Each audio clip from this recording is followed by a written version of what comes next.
Hi dear student, welcome to one more video of the chapter motion in a straight line। देखिए इस chapter के इसके पहले के तीन छोटे छोटे वीडियोस में मैंने आपको स्केलर्स, वेक्टर्स, वेक्टर्स के डिफरेंट टाइप, वेक्टर को कैसे रिप्रेजेंट करते हैं, इवन वेक्टर की एडिशन कैसे की जाती है, वेक्टर के एडिशन के हमने तीन लॉज भी पढ़े, triangle law of vector addition, parallelogram law of vector addition and then polygon law of vector addition.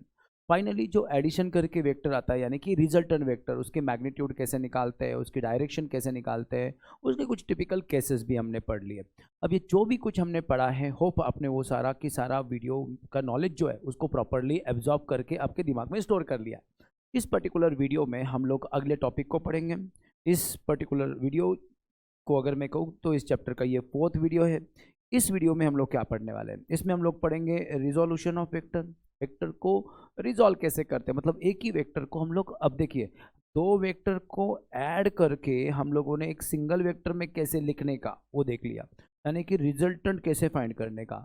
लेकिन इमेजिन करिए सपोज मैं आपको एक सिंगल वेक्टर दे दूँ, अब मैं आपको बोलूँ कि इसको दो लोगों के या तीन लोगों के एडिशन के फॉर्म में लिखो, तो वो कैसे करोगे। That particular process is known as resolution of vector. Resolution into component in 2D, अगर कोई प्लेन में है यानी कि एक फ्लैट सरफेस पे है तो ऐसे वेक्टर को कैसे रिजॉल्व किया जाता है। कोई वेक्टर अगर स्पेस में है 3D में तो उसको कैसे रिजॉल्व किया जाता है। फिर फाइनली डिस्प्लेसमेंट वेक्टर कैसे फाइंड करते हैं वो भी हम लोग देखेंगे। So that's what we are going to study in this particular video. तो let's begin, let's start. Concept को हम लोग शुरू करते हैं।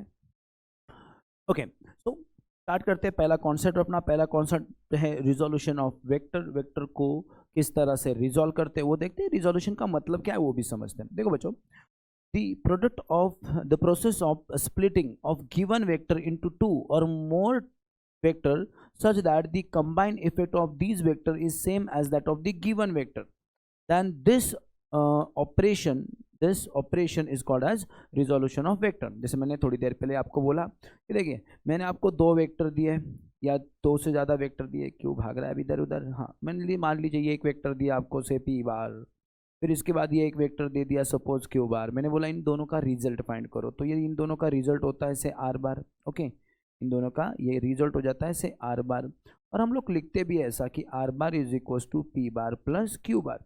अब इंटरेस्टिंग चीज़ ये है बच्चों कि मैं आपको एक सिंगल वेक्टर दूंगा और मैंने आपको कहा कि ये जो सिंगल वेक्टर है, सपोज मैंने आपको r बार दे दिया लाइक दिस। मैंने बोला कि r बार को आप दो या दो से ज़्यादा वेक्टर के एडिशन के फॉर्म में लिखो। अब इसी प्रोसेस में या इसी चीज़ में आपको एक चीज़ तो समझ में आ गई होगी कि सर यहाँ पे तो फिर मल्टीपल ऑप्शंस आएंगे, कई सारे वेज होंगे। जैसे फॉर एग्जांपल किसी बंदे ने ऐसे लिखा this vector plus this vector plus this vector plus this vector.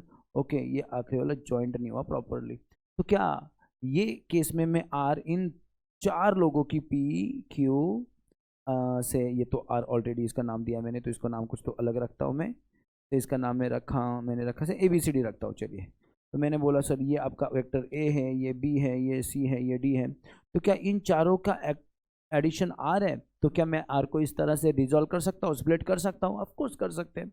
तो आप लोगों को अभी एक वेक्टर को दो या दो से ज़्यादा वेक्टर में रिजॉल्व करना सीखना है। आपको जो सिंगल वेक्टर देंगे उस एक ही वेक्टर को हम लोग क्या करेंगे, एक से ज़्यादा वेक्टर के फॉर्म में लिखेंगे।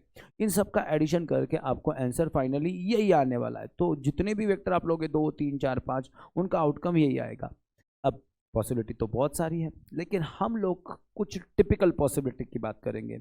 हम लोग इसको ऐसे दो वेक्टर के फॉर्म में रिजॉल्व करेंगे जो दोनों एक दूसरे को एग्जैक्टली परपेंडिकुलर है। जैसे फॉर एग्जांपल मान लीजिए मैंने एक ऐसा वेक्टर लिया और फिर ये ऐसा वेक्टर ले लिया, तो देखिए मान लीजिए इसको मैं थोड़ी देर के लिए p बार लिखता हूँ, इसको q बार लिखता हूँ, तो क्या इस केस में p bar plus q bar equals to r bar है? Of course this is simply triangle law of vector addition. अच्छा, क्या ये यही एकलौती पॉसिबिलिटी है? नहीं, और एक कर सकते हैं आप लोग। कौन सी बच्चों? मैंने मान लीजिए ऐसा लिया होता कि मैंने ये वेक्टर लिया होता पहले, ओके, ये वेक्टर लिया होता, फिर अभी ये थोड़ा और बढ़ाना पड़ता, मैंने ये लिया होता और फिर ये लिया होता, तो ये भी चलता, this two are also perpendicular to each other. तो ऐसे दो पॉसिबिलिटी है। अगर आप कहेंगे सर ये और ये लिया तो चलेगा, क्या चलेगा? उस केस में हम लोग एक्चुअली पैरेललोग्राम लॉ से ये बोल रहे हैं कि दिस वेक्टर यानी कि q प्लस दिस वेक्टर यानी कि p, उनका भी एडिशन अकॉर्डिंग टू पैरेललोग्राम यही आएगा r बार। तो वैसे तो हम कई सारी पॉसिबिलिटीज कर सकते हैं, किसी भी एक सिंगल वेक्टर को हम लोग कई सारे वेक्टर के एडिशन के फॉर्म में लिख सकते हैं, यानी कि एक वेक्टर को हम कई अलग अलग पार्ट में रिजॉल्व कर सकते हैं। But we are typically going to study where this two vectors, अगर मैं दो लूँ तो आगे जाके हम तीन भी लेंगे, वो दो वेक्टर एक दूसरे को परपेंडिकुलर हो। सो what is the meaning of resolution? Again, एक सिंगल वेक्टर को दो या दो से ज़्यादा वेक्टर के फॉर्म में लिखना, उनके एडिशन के फॉर्म में लिखना, सच दैट उन सब का रिजल्ट वो सिंगल वेक्टर आएगा। So hope resolution of vector का मतलब आपको समझ में आ गया। रेक्टेंगुलर कंपोनेंट ऑफ वेक्टर, जैसे मैंने आपको कहा कि रिजोल्यूशन तो हम कहीं भी अलग अलग तरह से कर सकते हैं, बट स्पेसिफिकली हम लोग यहाँ पे बात करने वाले हैं उस सिचुएशन की जहाँ पे हम लोग दो वेक्टर एक दूसरे को परपेंडिकुलर लेंगे, यानी कि कंपोजिशन परपेंडिकुलर हो गए। तो rectangular component, if a vector say A is in a plane resolved into two components say ax and ay which are at right angle to each other, such a mutually perpendicular component of a vector are called rectangular component or resolved part of the vector। अब पहली बात तो ये समझिए कि जैसे मैंने आपको कहा, मान लो एक सिंगल वेक्टर है, चलिए ए बार ही नाम रखता हूँ मैं इसको मैं दो वेक्टर के एडिशन के फॉर्म में लिखने जा रहा हूँ जो कि दोनों एक दूसरे को परपेंडिकुलर है। तो मान लीजिए आपका ये एक वेक्टर हो गया, ये आपका दूसरा वेक्टर हो गया। वैसे गौर से देखो, एक वेक्टर अलोंग एक्स एक्सिस है तो इसका नाम मैंने रखा ए एक्स बार। दूसरा वेक्टर अगर आपने देखा this is along y axis तो इसका नाम मैंने रखा ए वाई बार। अब ये ए बार जो है ना, इन दोनों के वेक्टर एडिशन से आएगा। अगर यहाँ पे मैं ट्रायंगल ऑफ वेक्टर एडिशन लिखूँ तो आपको मिलेगा a bar is equals to a x bar plus a y bar, इन दोनों का triangle of vector addition use किया। तो अगर मैं ये साइड से कंपोनेंट लेता, मतलब मैं बोलता कि सर ये एक वेक्टर है और फिर ये एक वेक्टर है, उससे क्या फर्क पड़ता, ये आपका ए वाई होगा, पैरेलल है। ओके, ये जो है ऊपर वाला ये आपका ए एक्स ही होगा, and you will get the same thing, तो सेम ही चीज़ मिलेगी। इवन अगर मैं यूज़ करता हूँ पैरेललोग्राम लॉ और उस केस में मैं इन दोनों को ऐड कर लूँ तो again I will get the same answer, मुझे वही आंसर मिलेगा। तो ये जो दो वेक्टर मैंने चूज़ किए हैं, ये इस वेक्टर के दो पार्ट हैं। जो रिजल्टेंट वेक्टर है ना ए बार, उसी के ये दो हिस्से हैं, दो पार्ट हैं। इनको हम क्या बोलते हैं? इनको हम रिजॉल्व पार्ट बोलते हैं, इसको हम लोग कंपोनेंट भी बोलते हैं, या तो हम इनको रिजॉल्व पार्ट बोलते हैं या फिर रेक्टेंगुलर कंपोनेंट बोलते हैं। तो ये वर्ड है, इनको याद रखो। तो एक बार मुझे वापस बताइए, ए को क्या बोलते हैं हम लोग? ए को बोलते हैं हम लोग रिजल्टेंट वेक्टर। उसके ये जो दो हिस्से हैं कौन कौन से? ए एक्स एंड ए वाई, इनको क्या कहते हैं? इनको बोलते हैं हम लोग रेक्टेंगुलर कंपोनेंट या फिर रिजॉल्व पार्ट, रेक्टेंगुलर कंपोनेंट या फिर रिजॉल्व पार्ट।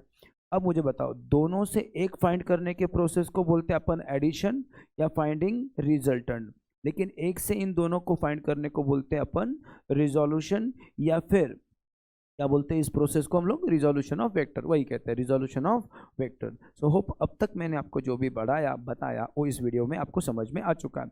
अब हम लोग टिपिकली बात करेंगे एक वेक्टर जो कि प्लेन में है और उसको किस तरह से रिजॉल्व किया जाता है, ठीक है?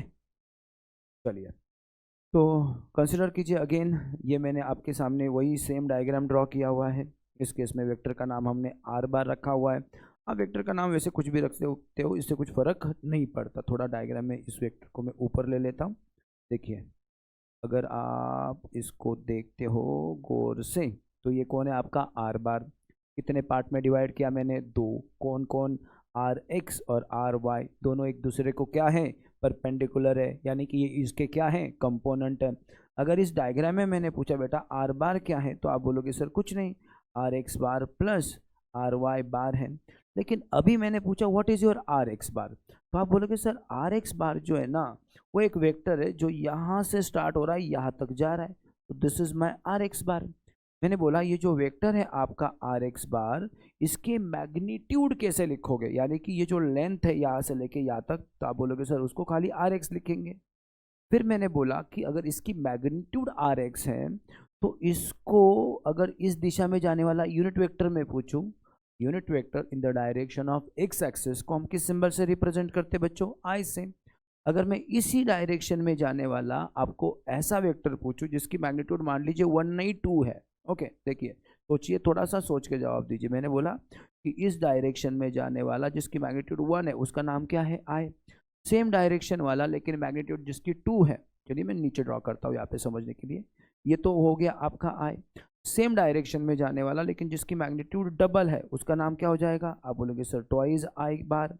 मैंने बोला सेम डायरेक्शन में जाने वाला जिसका मैग्नीट्यूड 3 है उसका नाम क्या हो जाएगा? आप बोलेंगे सर थ्राइज आई बार। फिर मैंने बोला बेटा उसी डायरेक्शन में जाने वाला लेकिन जिसका मैग्नीट्यूड आर एक्स है उसका नाम क्या होगा, उसका वैल्यू क्या होगा? आप बोलेंगे sir are x into I cap.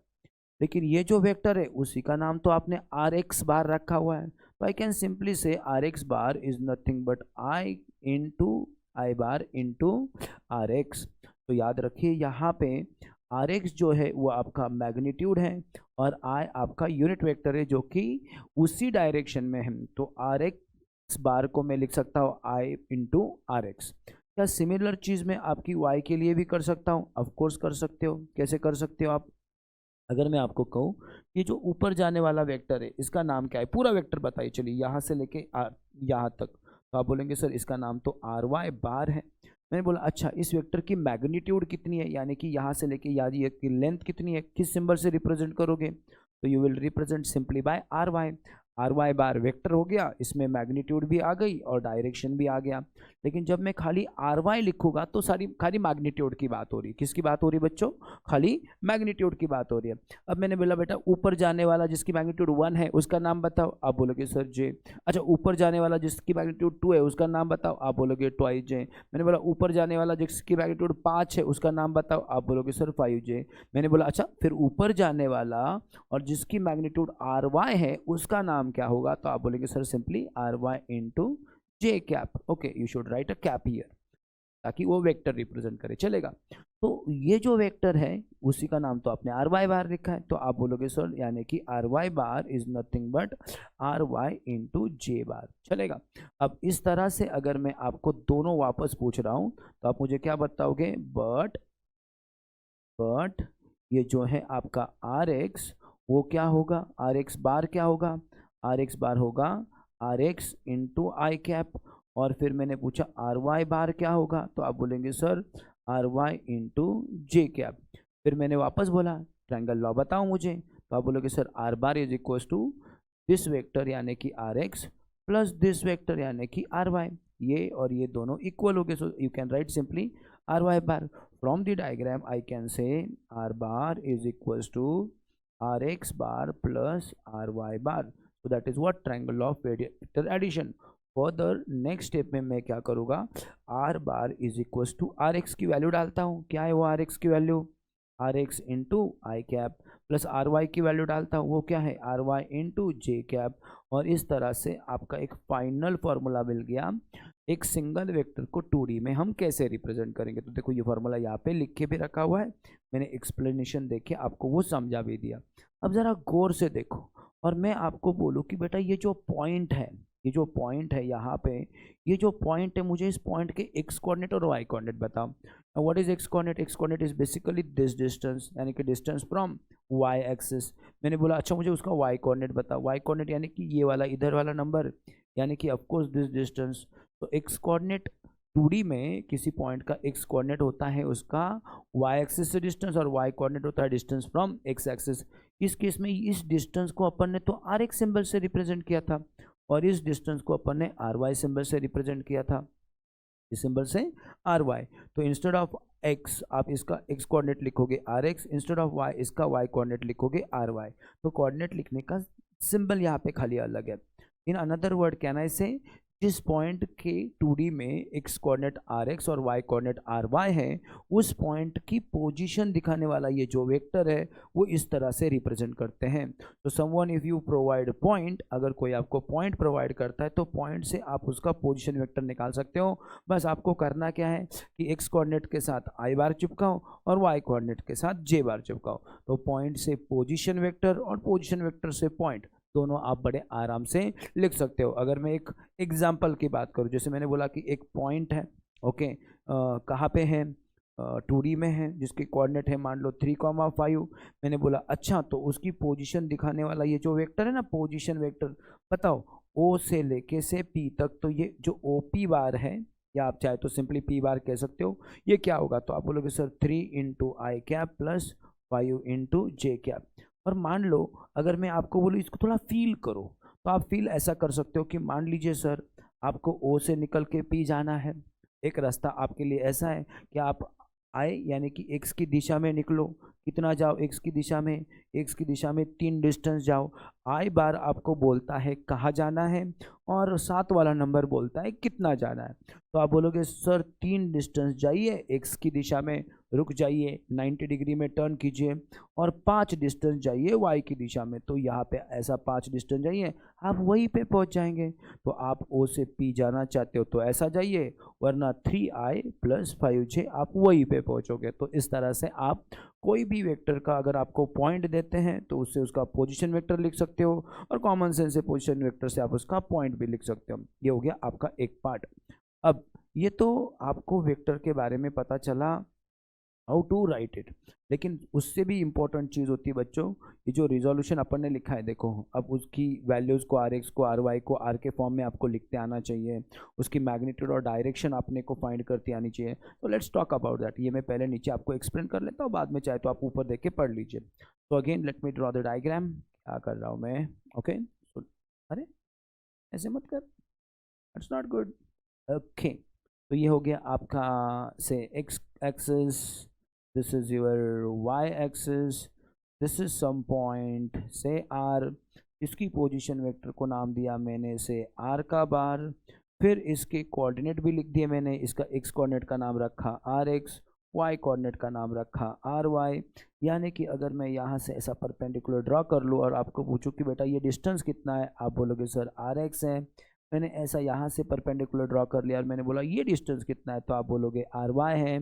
फिर मैंने बोला अच्छा ये वेक्टर का नाम बताओ, तो आप बोलेंगे सर इसको आर एक्स बार लिखिए, या चाहे तो आप बोल सकते हो कि आर एक्स इतना डिस्टेंस जाओ और एक्स की दिशा में जाओ, यानी कि आई कैप। फिर मैंने बोला अच्छा इस वेक्टर का नाम, आप चाहे तो इसको आर वाई बार लिखिए, या आप बोल सकते हो आप आर वाई डिस्टेंस जाओ और जे की दिशा में जाओ, तो आप ऐसा भी लिख सकते हो। ठीक है, यही सारा अब तक हमने पढ़ा है। मैंने बोला बेटा इमेजिन करो अगर मैं तुमको आर दे दूँ और ये एंगल भी दे दूँ थीटा, तो क्या तुम इससे मुझे आर एक्स की वैल्यू और आर वाई की वैल्यू बता सकते हो? तो देखिए हमें पॉसिबिलिटी क्या होगी, यहाँ पे आर एक्स दिया है, आर वाई दिया है, और उससे मुझे आर फाइंड करना है, या फिर आर या यू में से साथ में आप थीटा भी फाइंड कर सकते हो, या फिर आपको ये दोनों दिए उससे ये फाइंड करना है। या तो वेक्टर से आप उसके रिजोल्यूशन फाइंड करोगे, उसके कंपोनेंट फाइंड करोगे, या कंपोनेंट से आप वेक्टर फाइंड करोगे। अब कंपोनेंट से वेक्टर फाइंड करने का तरीका तो सिंपल है, आर का बार हमेशा सिंपल इस तरह से आता है, are x bar plus are y bar, या उनकी वैल्यू डाल दी जो कि अभी अभी हमने देखी है, तो आपको यही चीज़ मिलेंगी। क्या मिलेगी, आर एक्स इंटू आई cap plus R Y into जे कैप। ठीक है, जे कैप, एक जगह पे कैप लिखते हो, एक जगह पे बार लिखते हो, कर क्या रहे हो। तो इस प्रोसेस में आपको क्या था, मैंने ये दोनों आपको दिए, इससे आपने इसको फाइंड किया। लेकिन अगर मैं उल्टा करूं, मान लीजिए मैं आर और थीटा आपको दूं, मैं बताऊं कि आर किधर है और थीटा कितना है, तो क्या इससे आप उल्टा ये फाइंड कर सकते हो? कर सकते हो। कैसे कर सकते हो, let's try to understand. This is simply a right angle triangle. इस राइट एंगल ट्रायंगल में अगर आप गौर से देखो, आर एक्स जो है एंगल थीटा के एडजेसेंट वाला साइड है, आर जो है आपका हाइपोटेनियस है। पाइथागोरस थ्योरम अगर मैं यूज कर लूँ, पाइथागोरस थ्योरम नहीं, ट्रायंगल की प्रॉपर्टी, तो कॉस ऑफ थीटा का फॉर्मूला आप लिख सकते हो। What is that, adjacent side divided by hypotenuse. We are writing only magnitude, number लिख रहे, तो वेक्टर का सिंबल नहीं आएगा। आर इधर कर लो तो आप बोलेंगे सर उस केस में आर एक्स आएगा आपका r into cos of theta.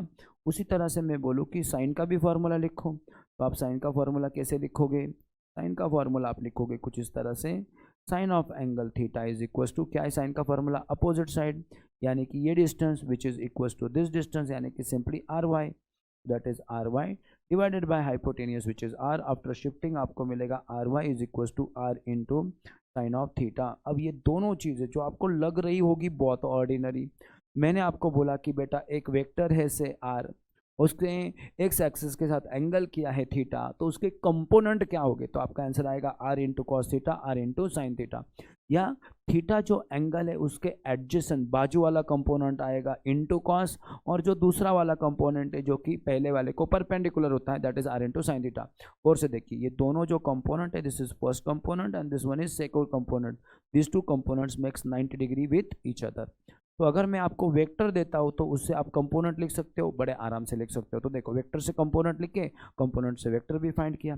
अब ये जो रिजल्टेंट वेक्टर है ना आपका आर बार, बात करते हैं उसके मैग्नीट्यूड के बारे में। So how I can find its magnitude. चलो यहाँ पे तो जगह खत्म हो चुकी है।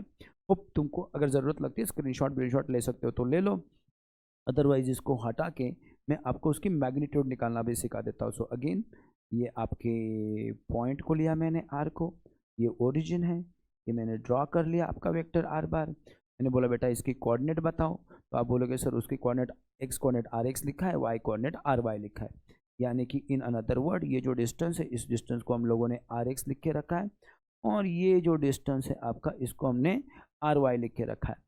मैंने बोला ये आर वाई तो ये भी आर वाई होगा because opposite sides are perpendicular. मैंने बोला बेटा ये वैल्यू निकालनी है। अब आपके पास दो चॉइस हैं, एक तो अभी अभी आपने आर एक्स और आर वाई की वैल्यू फाइंड करके रखी है। क्या है आर एक्स की value, that is simply r into cos of theta. R y की वैल्यू क्या है, r into sine of theta. अगर आप इन दोनों इक्वेशन को स्क्वायर करोगे और ऐड करोगे तो आपको आर की वैल्यू मिलेगी, और एल्स आपके पास उससे भी सिंपल ऑप्शन है, क्या है, आप पाइथागोरस का थ्योरम यूज कर लो, तो आपको क्या मिलेगा, आर का स्क्वायर यानी कि हाइपोटेन्यूस का square is simply are x square plus are y का स्क्वायर। अगर स्क्वायर रूट लो, बीच में एडिशन है तो अपन स्क्वायर डायरेक्ट गायब नहीं कर सकते, तो इधर ये मिलेगा कुछ इस तरह से, आर एक्स का स्क्वायर प्लस आर वाई का स्क्वायर। तो इस तरह से आपको मिल गया मैग्नीट्यूड। अब मैग्नीट्यूड है, मान लो ये इस केस में होगा जहाँ पे आपको आर एक्स आर वाई दे के रखा है। मैंने आपको आर एक्स की वैल्यू दी, मैंने आपको आर वाई दी, और इससे मैंने बोला आर ढूंढो, तो इस तरह से आप आर ढूंढ लोगे। लेकिन खाली आर ढूंढ के कैसे चलेगा, तो एक वेक्टर है, वेक्टर की मैग्नीट्यूड ऑफकोर्स यहाँ पे आपको मिल रही है, लेकिन डायरेक्शन भी तो चाहिए थीटा। अब ये थीटा कैसे ढूंढोगे आप लोग, बड़ा सिंपल है। इस केस में इस एंगल को मैं थीटा कंसिडर करता हूँ। थीटा के एडजेसेंट साइड और अपोजिट साइड दोनों की वैल्यू आपको दे के रखी है, यानी कि आर एक्स और आई वार की वैल्यू दे के रखी है। तो फॉर्मूला आता है बड़ा simple, tan of theta is equal to opposite side that is R Y divided by adjacent side that is are x. बहुत, अब मैं चाहूँ तो खाली थीटा इस साइड में रखता हूँ और tan को उस साइड में भेजता हूँ। खाली tan उस साइड में जाता है तो उसको किस तरह से लिखते हैं, उसको लिखते हैं, बंद हो गया था, चालू हो गया, ठीक है चलिए, उसको लिखते हैं tan का inverse R Y divided by are x, इस तरह से। तो इस तरह से देखिए आपको क्या दिया है और क्या पूछा है उसके ऊपर सब कुछ चीज़ें डिपेंड है।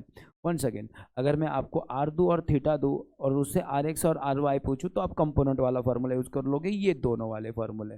इसमें आपको दिया कौन रहेगा, थीटा दिया रहेगा, आर दिया जाएगा, थीटा और आर से अपन आर एक्स और आर वाई फाइंड कर लेंगे। लेकिन अगर मैंने बोला बेटा आर और आपको थीटा ये दोनों दे के रखे हैं, आर और थीटा दे के रखे हैं, तो उससे R x are Y find करने के लिए ये वाले फॉर्मूले। लेकिन आर एक्स और आर वाई दिया और उससे मैंने वेक्टर फाइंड करने को बोला, तो आप मैग्नीट्यूड इस तरह से फाइंड करोगे, डायरेक्शन इस तरह से फाइंड करोगे। और अगर वेक्टर लिखना है अपने आप में पूरा, तो आर का फॉर्मूला क्या आता है तुम्हारा, आर बार, वो आता है are x into I plus बोलिए आर वाई इंटू जे। तो वो तो और ईजी हो गया, आप डायरेक्ट वेक्टर भी लिख सकते हो, तो आप डायरेक्ट वेक्टर लिखिए, आप उसकी मैग्नीट्यूड फाइंड कीजिए, आप उसकी डायरेक्शन फाइंड कीजिए, ठीक है, when R and theta is given. तो होप ये सारा नॉलेज आपने दिमाग में स्टोर कर लिया है। एक बार अगर मैं समराइज करने के लिए खाली यहाँ पे लिखना चाहूँ तो मुझे बताइए, if r and theta given, तो how to find r x and are y, this is given, this is to find. क्या करोगे, आप बोलोगे सर सस्ता वाला फॉर्मूला है, कितने बार बताओगे, R X is equal to are into cos of theta and R into sine of theta, हो गया, ठीक है। चलो मैंने बोला उल्टा, गिवन जो है आपके लिए वो है are x and R Y, और आपको फाइंड क्या करना है, what you want to find, you want to find vector R bar, उसकी मैग्नीट्यूड, उसकी डायरेक्शन। तो बताओ आर बार तो बड़ा सस्ते में निपट जाता है, that is simply are x into I cap plus R Y into J cap. R क्या होता है वो भी तो सस्ते में ही आएगा, like Pythagoras theorem, R x square plus R Y square. और फाइनली थीटा कैसे निकालोगे, tan का inverse R Y divided by are X, be careful, that is are X upon R Y. तो इस तरह से ये पूरा अब तक का पूरा नॉलेज है, ये सारा के सारा आपको प्रॉपरली याद रखना चाहिए, ऑफ कोर्स रिवाइज करना चाहिए। अगर आप ऊपर देखोगे तो ये सारी चीज़ों को प्रॉपरली यहाँ पे एक्सप्लेन करके रखा हुआ है, ठीक है। तो देख लीजिए, इस फॉर्मूले को समराइज कर लीजिए, ये जो है वो हो गया आपके वेक्टर की मैग्नीट्यूड और ये हो गया आपके वेक्टर का direction. So this is how we resolve a vector in 2D। Now let's see how to do it in 3D। तो थियोरेटिकल एक्सप्लेनेशन यहाँ पे मैंने लिख के रखा है दोस्तों, आपका काम है आप इसको निवांत आराम से अपने अपने तरीके से पढ़िए। लेकिन पहले तो मैं आपको ये चीज़ एक्सप्लेन करता हूँ। मान लीजिए यहाँ पे एक पॉइंट है, स्पेस में है। ये जो पॉइंट है यहाँ पे आपको पहुंचना है। इस पॉइंट के कुछ तो कोऑर्डिनेट होंगे। इसका एक्स कोऑर्डिनेट कुछ तो होगा, उसका नाम रखा मैंने आर एक्स। वाई कोऑर्डिनेट कुछ तो होगा, उसका नाम रखा मैंने आर वाई। और इस पॉइंट का जेड कोऑर्डिनेट भी आएगा क्योंकि स्पेस में, तो उसका नाम रखा मैंने आर जेड। अब उससे भी पहले आपके माइंड में ये सवाल होना चाहिए, सर कि स्पेस में एक्स कोऑर्डिनेट, वाई कोऑर्डिनेट और जेड कोऑर्डिनेट होते क्या है। तो चलिए मैं वो थोड़ा शॉर्टकट में आपको पहले समझा देता हूँ। अगर मैंने मान लीजिए कोई 2D ले लिया, यानी कि प्लेन ले लिया।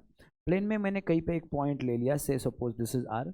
यूजुअली तो हम एक्स कोऑर्डिनेट खाली एक्स और वाई सिंबल से रिप्रेजेंट करते हैं, लेकिन अगर आप चाहे तो आर एक्स और आर वाई से भी कर सकते हो। इट मीन्स कि पॉइंट आर का एक्स कोऑर्डिनेट और पॉइंट आर का Y coordinate. So you may simply write R x और एक्स, आर वाई और सिंपली वाई। अब वो होता क्या है, एक्स कोऑर्डिनेट जो है बच्चों वो होता है distance from the Y axis. तो ये जो डिस्टेंस है ना वाई एक्सिस से डिस्टेंस, उसको कहते हैं एक्स कोऑर्डिनेट। और वाई कोऑर्डिनेट होता है डिस्टेंस फ्रॉम एक्स एक्सिस। तो X coordinate is distance from Y axis, Y coordinate is distance from x axis. 2D में ये ठीक है, 3D में ऐसा नहीं है। 3D में इसको समझने की कोशिश करो थोड़े पहले। तो देखो बच्चों, ये मैंने ले लिया 3D। 3D basically 3 flat surface से बनता है। मान लीजिए ये z है, ये y है और ये x है। ये z है, ये y और ये क्या है बच्चों, x है।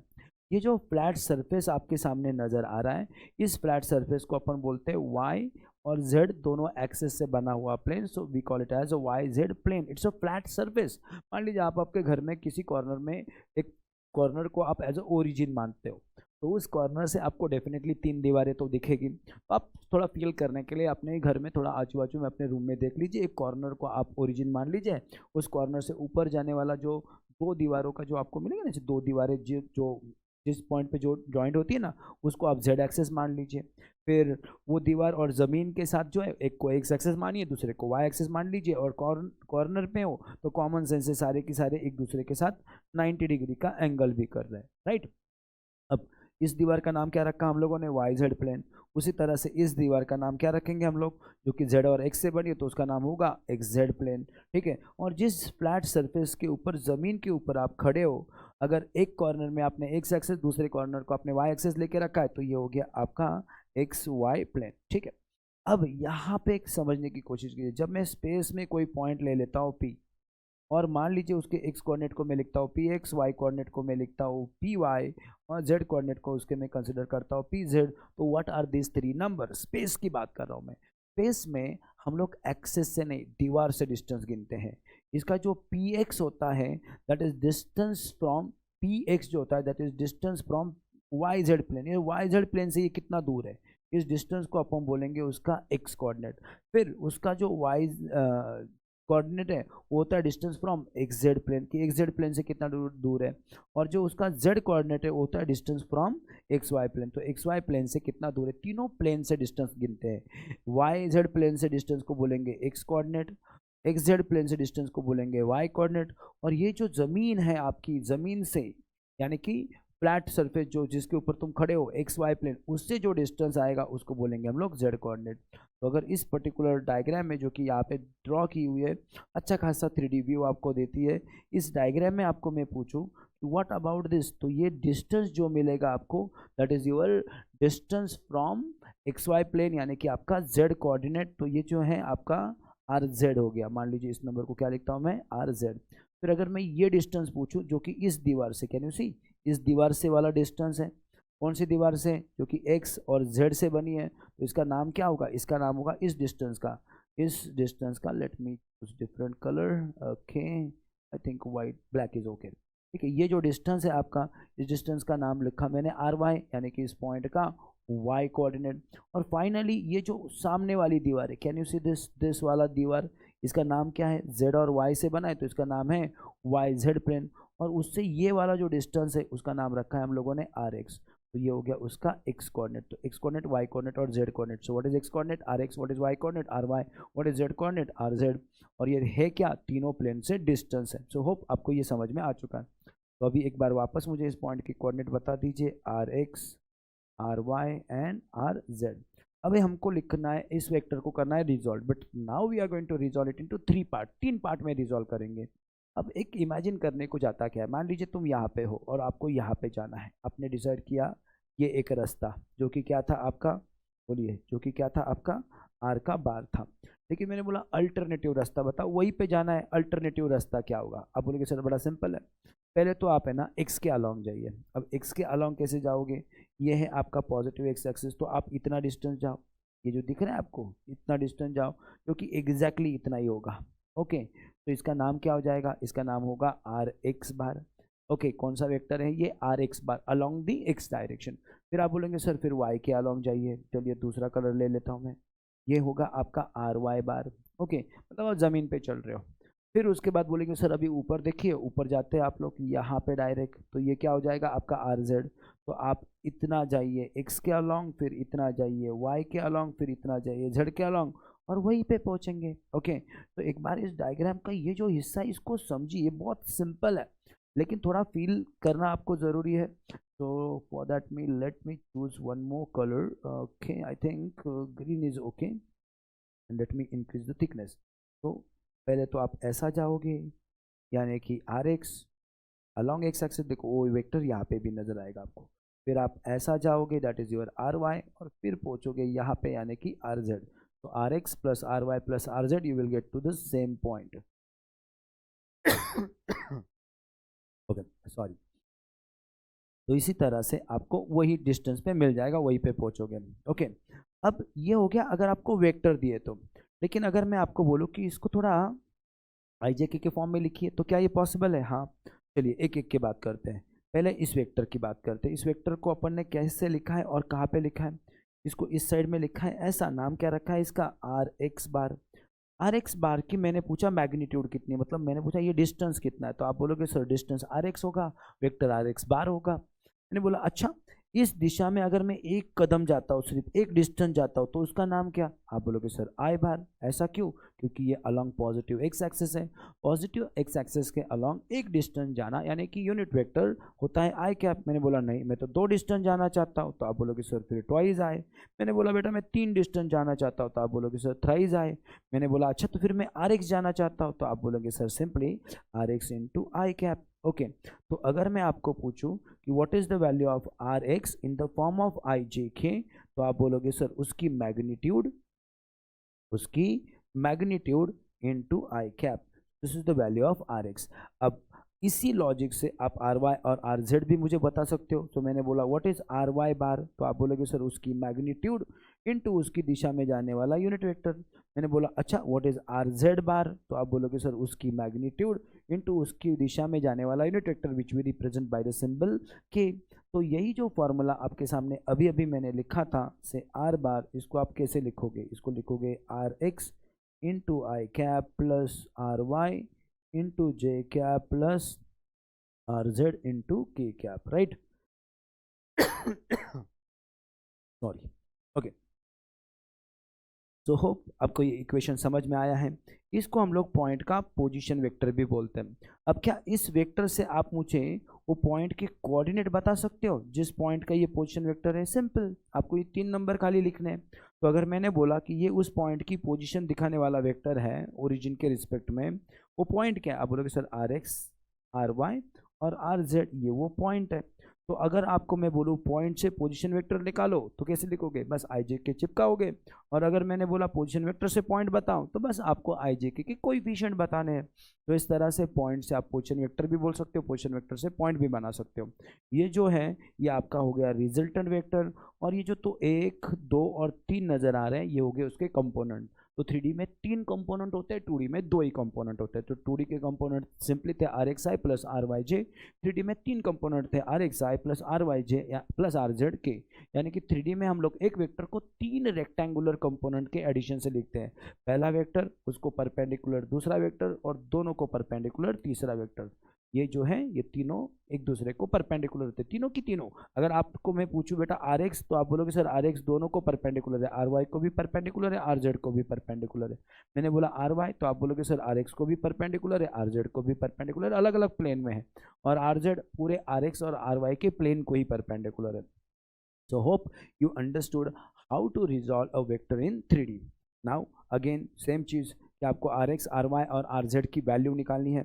या अगर मैं थोड़ी देर पहले जैसे हमने किया था कि अगर यहाँ पे भी मैं आपको बोलूँ कि बेटा मैं आपको आर एक्स दूँ, आपको आर वाई दूँ और आपको आर जेड दूँ, और इससे मैं आपको आर बोलूँ फाइंड करना, तो कर सकते हो? ऑफ कोर्स कर सकते हो। पोजीशन वेक्टर तो बड़े आराम से निकाल सकते हो।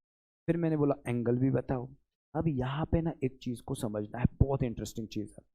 2D में और 3D में एक बहुत बड़ा फर्क है। 2D में जब मैं एक वेक्टर निकालता हूँ बच्चों, तो हम सिर्फ एक ही एंगल की बात करते हैं, angle made with the positive x axis. अगर मैं ये बोलूँ कि हमने दूसरे वेक्टर के साथ का एंगल क्यों निकाला नहीं, तो सिंपल चीज़ है। इस केस में ये जो दो वेक्टर है उसमें से, सॉरी, ये जो एंगल है थीटा, इससे आपको ये दूसरा अल्टीमेटली पता ही चल जाता है 90 माइनस थीटा। तो अगर मैं एक्स के साथ का एंगल निकालता हूँ तो वाई के साथ का बताने की ज़रूरत ही नहीं है, वो ऑटोमेटिक पता चल जाता है। लेकिन ये 3D में नहीं होता। 3D में अगर मान लीजिए मैं आपको एक एंगल दे भी दूँ, कि मैंने आपको ये एंगल दे दिया, angle with what, Z axis मान लो, इसको कुछ तो मान भी लिया अपन ने गामा, तो आप इस अकेले एंगल से ये दोनों के साथ बचा हुआ एंगल नहीं फाइंड कर सकते। अभी आपके माइंड में सवाल आएगा, सर हाउ इट इज? एकदम सिंपल सी चीज़ है। आपके घर में अगर मान लीजिए कहीं पे एक जेड एक्सिस, आप दीवार को मान लीजिए, या एक सिंपल सा आप एक काम कर सकते हो, चलिए मैं आपको करके ही दिखाता हूँ। इमेजिन कीजिए ये आपका जेड एक्सिस है और ये आपका रिजल्टेंट है आर। अब ये जो बाकी दो लोग हैं ना, वो तो नीचे प्लेन में है, सो this is one, okay, this one is other. अब ये देखो, ये तो आपके एक्स वाई जेड प्लेन थे, ये आपका एक से x axis, this is y axis, and this one is say z axis, all three are perpendicular to each other. अब यहाँ पे मैंने ये एंगल जो है वो फिक्स कर लिया है। मैंने बोला कि मान लो बेटा ये एंगल 30 डिग्री है, बट अगर मैं ये 30 डिग्री रख के इसको इस तरह से घुमाता रहूँ, ये एंगल तो मैंने फिक्स रखा है, I am not going to change, this is 30 degree, but in that case also I can rotate this, and even keeping this one angle constant, I can change angle with remaining two axis, एक के साथ का angle बदल के। तो यहाँ पे एक चीज समझो, इसका डायरेक्शन एक एंगल बताने से नहीं चलेगा, और ये एक एंगल बता के आप बाकी के लोगों के एंगल गेस भी नहीं कर सकते। यू कैन नॉट से कि ये 30 है तो ये 60 होगा, वी डोंट नो, कुछ भी हो सकता है। ये एंगल 30 होने के बावजूद भी ये जो एंगल है कुछ भी हो सकता है, बिकॉज अल्दो ये दोनों एक दूसरे को परपेंडिकुलर है। एक देखिए, ये दोनों भले एक दूसरे को परपेंडिकुलर है, लेकिन ये जरूरी नहीं कि उसी के प्लेन में है। उसके प्लेन में होगा तो फिर तो सिंपल कैलकुलेशन है, फिर आप बोलोगे सर ये 60 है तो ये 30 हो जाएगा। लेकिन अगर ये उसके प्लेन के बाहर है, तो बीच में हमारा थोड़ा साउंड बंद हो गया, तो लेट्स बैक। एक्चुअली साउंड की बैटरी खत्म हो गई थी, ठीक है। तो देखिए, अगर ये दो वेक्टर की मैं बात करता हूँ और जो तीसरा वेक्टर मैं ले रहा हूँ उसी के प्लेन में ले रहा हूँ, तो ये मैथमेटिक्स बड़ा सिंपल है। कोई भी बता सकता है कि सर ये 30 है तो ये 60 है, या वट एवर मे बी, क्योंकि this two are perpendicular to each other. But what if it is not in this perpendicular plane? अब कॉमन सेंस है, अगर मैं स्पेस की बात कर रहा हूँ तो ज़रूरी नहीं है कि ये मान लीजिए आपका जेड एक्सेस है या आपका एक्स एक्सेस है, इवन मेरे पास तीसरा एक्सेस भी है, मेरे पावर आने वाला वाई। अब यहाँ पे मैंने बोला this angle is 30, can you guess this angle? You can not. ये एंगल 30 होने के बावजूद ये कुछ भी हो सकता है। Try to understand this because this is in different plane. तो ऐसी केस में जब हम 3D की बात करते हैं, we have to find angle with all 3 axes separately.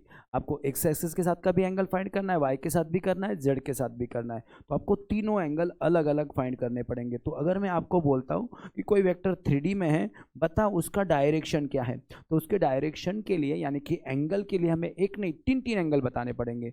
हमें बताना पड़ेगा एंगल विथ एक्स एक्सेस, हमें बताना पड़ेगा angle with Y axes, and हमें बताना पड़ेगा एंगल विथ जेड एक्सेस। अब यहाँ पे डायग्राम में अपना दिमाग लगा के ये मत बोलना सर देखो ना ये अल्फा है तो ये 90 माइनस अल्फा हो जाएगा। बेटा इस केस में आपने इनडायरेक्टली ये कंसिडर कर लिया कि ये जो आपका वेक्टर है, ये जो आपका वेक्टर है वो इस प्लेन में है। कौन से प्लेन में? वाई जेड में। क्या कर रहे हो सर, ये वाई जेड प्लेन में है, और कि नहीं घुमा रहे हो ऐसा गोल गोल गोल गोल। अच्छा, तो ये कंसिडर करने की जरूरत नहीं है because this is in space, ये स्पेस में है। थोड़ा 3D को इमेजिन करना सीखो। तो व्हाट आई कंसिडर किया मैंने, एंगल विथ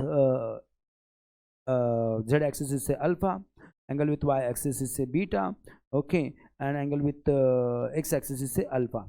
अल्फा बीटा और गैमा कंसिडर करते, थोड़ा सीक्वेंस मस्त रखेंगे, alpha beta and gamma. Alpha किसके साथ? एक्स एक्सिस के साथ, इसको वाई एक्सिस के साथ और उसको जेड एक्सिस के साथ। And now let's find all this 3 angle. इन तीनों एंगल को हम लोग फाइंड करेंगे, चलेगा। इन तीनों एंगल को फाइंड करने के पहले हम एक काम करते हैं, इसकी मैग्नीट्यूड फाइंड कर लेते हैं कि ये डिस्टेंस कितना है। यहाँ से लेके ये दूरी कितनी है, पॉइंट का कोऑर्डिनेट है आर एक्स, आर वाई और आर जेड। ठीक है। What is are X? Distance from X plane, so this distance is are X. What is are Y? Distance from Y X X Y X Z plane, sorry, that is what your R Y, तो ये आपका R Y है। And finally what is are Z? That is distance from the X Y plane, so this is your are Z. ठीक है। अब जैसे मैं mathematically इसको फाइंड कर रहा हूँ, उसको गौर से देखना, ये आपके लिए बहुत काम की चीज़ है, चलेगा। पहले तो मुझे ये बताइए, थोड़ा सा डायग्राम में आराम से देखें कि ये वाला डिस्टेंस कितना होगा। ये थोड़ा सा मुझे पता नहीं है फिलहाल कितना है, तो एक काम करता हूँ, मैं इस डिस्टेंस को है ना फिलहाल मान लेता हूँ, मान लो क्या लिख लूँ, ए लिख दूँ, ऐसे कुछ भी सिंबल दे तो फर्क क्या पड़ता है, मान लीजिए ए लिखा मैंने। तो आप बोलोगे सर ये जो ए है ना, इस राइट एंगल ट्रायंगल का हाइपोटेनियस है। कौन सा राइट एंगल ट्रायंगल? ये देखो, ये एंगल 90 डिग्री है, करेक्ट। ये एंगल 90 प्लेन में है, फ्लैट सरफेस में थोड़ा अलग दिखता है, लेकिन ये एंगल 90 डिग्री है। ये है आपका आर एक्स और ये आर वाई है, सॉरी ये आर एक्स है, तो ये भी आर एक्स ही है। This is are X, this one is are Y, ये दो साइड और ये आपका हाइपोटेनियस। ठीक है।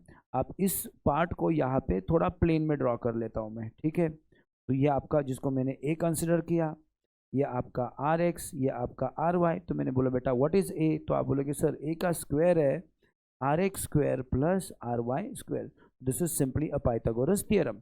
तो अब मैंने ढूंढ लिया ए। एक बार मुझे वापस बताओ, ए किसको माना था मैंने? ए कंसिडर किया था ये जो है इससे लेके यहाँ तक का डिस्टेंस। अब गौर से देखिए, ये जो आपका ए है वो, और ये जो ऊपर आपने ड्रॉ किया ये एक दूसरे को परपेंडिकुलर है, क्योंकि ये उसके पूरे प्लेन को परपेंडिकुलर है।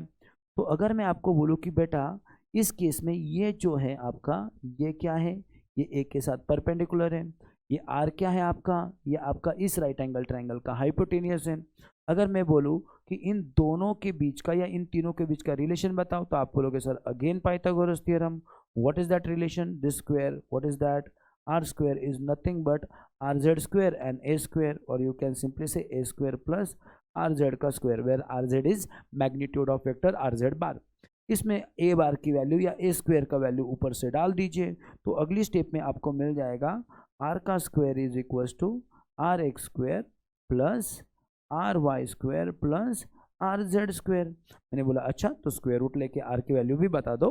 आप बोलोगे sir R is simply equal to are x square plus R Y square plus are Z square. So this is how you get magnitude of vector. आपको इस तरह से वेक्टर की आर की मैग्नीट्यूड मिल गई, यानी कि आपको मिल गया ये वाला डिस्टेंस। अगर आपको डिस्टेंस फार्मूला आता है तो आप उससे भी आंसर निकाल सकते हो। तो ये दो पॉइंट के बीच का डिस्टेंस आपको मिल गया है इस तरह से। तो इसको आप चाहे तो पॉज करके वीडियो जहाँ पे भी चाहे तो लिख सकते हो। तो once again, what is are?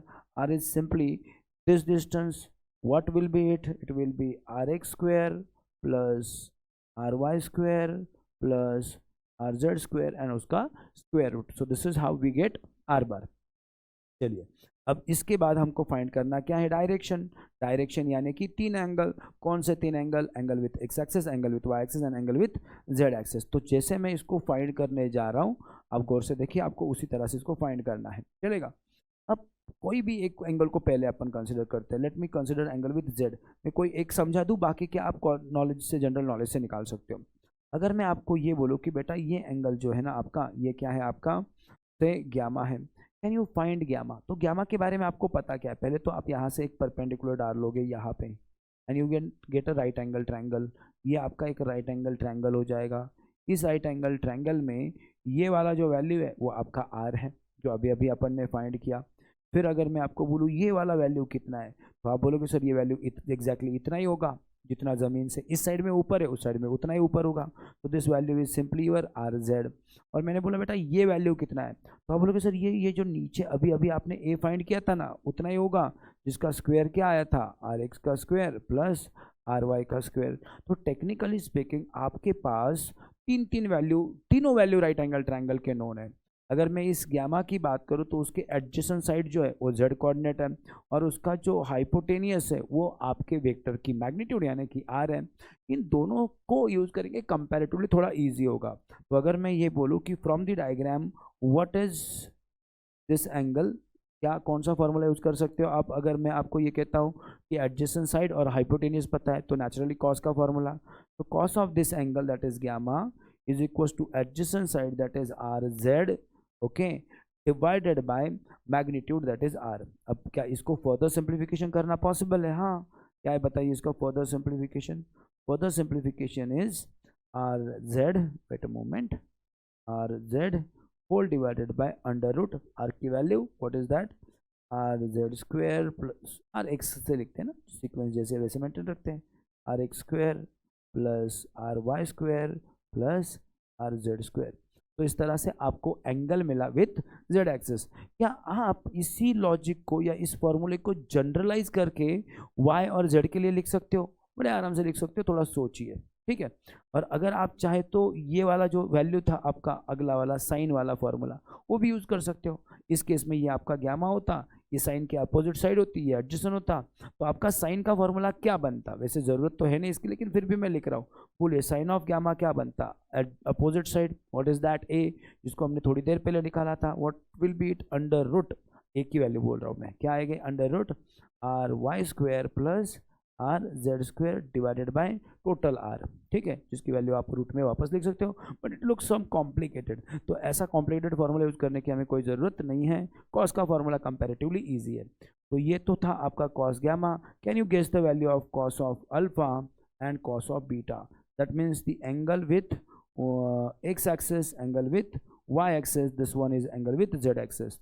Z के लिए हमने जेड का कोऑर्डिनेट अपॉन मैग्नीट्यूड ली, तो कॉमन सेंस है एक्स के लिए हम लोग एक्स की मैग्नीट्यूड अपॉन टोटल मैग्नीट्यूड लेंगे, और बीटा के लिए या वाई एक्सिस के साथ के एंगल के लिए हम लोग Y coordinate divided by magnitude, इस तरह से लेंगे। अगली स्टेप में आप इस फॉर्मूले को इस पूरे फॉर्म में भी लिख सकते हो, ठीक है। तो सारे फॉर्मूले अभी हम लोगों ने लगभग पढ़ लिए हैं, ठीक है। और अब मुझे आप बताओगे फाइनली कि एक ऐसा पॉइंट जिसके कोऑर्डिनेट है से आर एक्स, फिर आर वाई और फिर आर जेड, तो उस पॉइंट से पोजीशन वेक्टर कैसे लिखोगे? चलो यहाँ पे तो वैसे लिख के रखा है, आप लिखोगे R bar is equal to are x into I cap plus R Y into J cap plus are Z into के कैप। तो बस कुछ नहीं, आप एक्स वाई जेड उसके साथ चिपका दोगे, चलेगा। मैंने बोला अच्छा, फिर इसके बाद मुझे उसकी मैग्नीट्यूड बताओ, उसकी लेंथ कितनी है? तो आप बोलोगे सर बड़ा सिंपल है, ये जो 3 नंबर है ना, बस इनका स्क्वायर रूट का एडिशन कर लो। एक आर एक्स स्क्वायर रूट का नहीं, स्क्वायर का एडिशन, तो are x square plus R Y square plus are Z square, और बस उसका रूट ले लो। मैंने बोला अच्छा, तो मुझे तीनों के साथ का एंगल बताओ, एंगल विथ एक्स एक्सिस। आप बोलोगे सर कॉस ऑफ अल्फा निकाल लीजिए। आप चाहे तो कॉस को उस साइड में लेके कॉस इनवर्स भी कर सकते हो। कॉस ऑफ अल्फा क्या होगा? एक्स के साथ का एंगल है, तो एक्स की मैग्नीट्यूड डिवाइडेड बाय, या एक्स का कोऑर्डिनेट डिवाइडेड बाय पूरा magnitude, that is under root r x square plus R Y square plus are z का स्क्वायर। फिर मैंने बोला अच्छा, फिर मुझे वाई के साथ का भी एंगल बता दीजिए। आप बोलोगे सर उसके लिए कॉस का ये वाला फॉर्मूला यूज करोगे, वाई का कोऑर्डिनेट, वाई के लिए वाई का coordinate divided by under root, again same thing, r x square plus R Y square plus are z का स्क्वायर। फाइनली मैंने पूछा what is cos of gamma, that is angle with z axis. तो आप बोलोगे sir r z is equal to under root r x square plus R Y square plus are z का square. अब ये तीनों फॉर्मूले आपके दे रहे डायरेक्शन, ये अकेला दे रहा है मैग्नीट्यूड, और ऊपर जो लिखा था वो था आपका वेक्टर। तो ये है आपका वेक्टर, ये वेक्टर की मैग्नीट्यूड, ये वेक्टर का डायरेक्शन, ओके। और गौर से देखिए, अगर मैं इन 3 फॉर्मूले से आपको कुछ कंक्लूजन पूछूं, ऐसे ही पूछूं मैं, what is cos square alpha plus cos square beta plus cos square gamma, can you guess it? Check करो, सोचो, वीडियो पॉज करो चाहे तो, और ढूंढो इसका स्क्वायर प्लस इसका स्क्वायर प्लस इसका square, what is that? Perfect, it must be 1। How? देखिए आप डिनोमिनेटर देखो, तीनों का रूट है, स्क्वायर करोगे तो वो तो हट जाएगा। डिनोमिनेटर तीनों का सेम है, तो जब तीनों को ऐड करोगे डिनोमिनेटर सेम रखोगे, खाली न्यूमरेटर को ऐड करोगे, और न्यूमरेटर का स्क्वायर होने वाला है, तो न्यूमरेटर स्क्वेयरिंग और एडिंग करने के बाद एक्जैक्टली डिनोमिनेटर की तरह आएगा, और ये आंसर आएगा 1। This is simple observation you can have here, okay. थोड़ा ज़्यादा डिटेल में टॉपिक हमने पढ़ा है।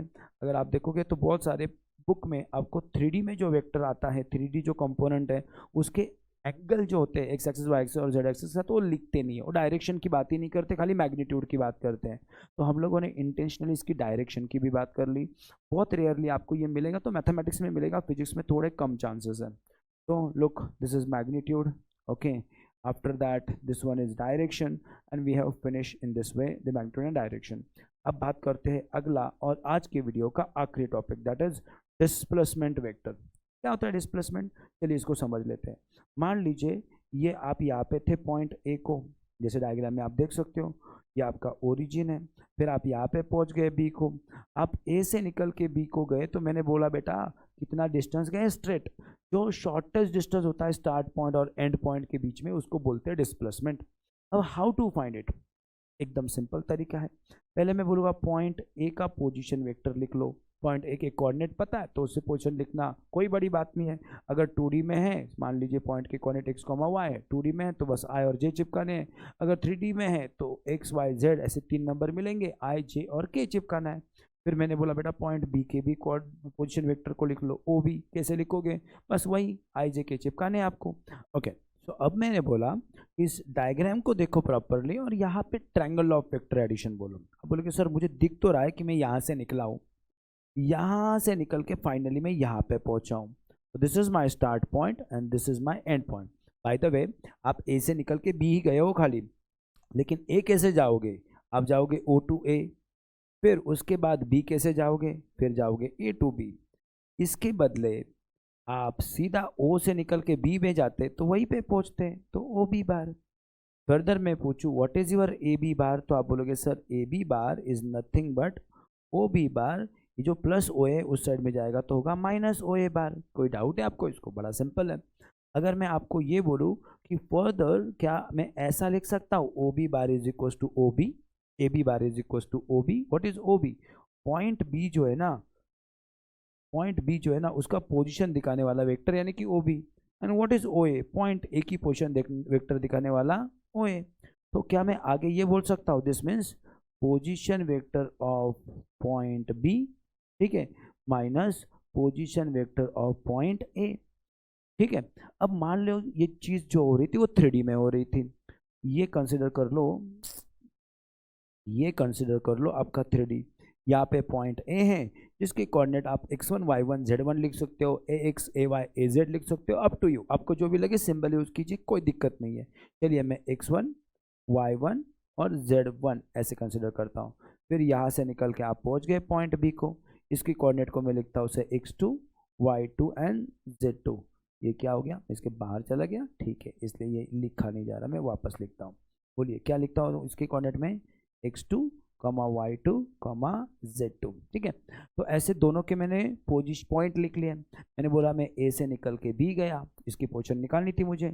इस केस में चलिए मुझे पहले तो ओ ए बताइए, व्हाट इज योर ओ ए बार, कैसे लिखते हैं, बस आई जे के चिपकाने हैं। तो आप बोलोगे सर x1 इंटू आई कैप प्लस y1 इंटू जे कैप प्लस z1 इंटू के कैप। मैंने बोला बेटा फिर ओ बी बार भी बताओ इसी लॉजिक से। तो आप बोलोगे सर कुछ नहीं, पोजीशन वेक्टर जो है पॉइंट जो भी कोऑर्डिनेट होते हैं उनके साथ आई जे के चिपकाने हैं। तो आप बोलोगे sir this is x2 into I cap plus y2 into J cap plus z2 into के कैप। मैंने बोला अच्छा, तो फिर आपका पोजीशन क्या आ जाएगा, sorry displacement vector a to b, ये क्या आ जाएगा। आप बोलोगे sir according to this formula position vector of point b which is x2 into I cap plus y2 into J cap plus z2 into के cap is equals equals to नहीं minus o ए।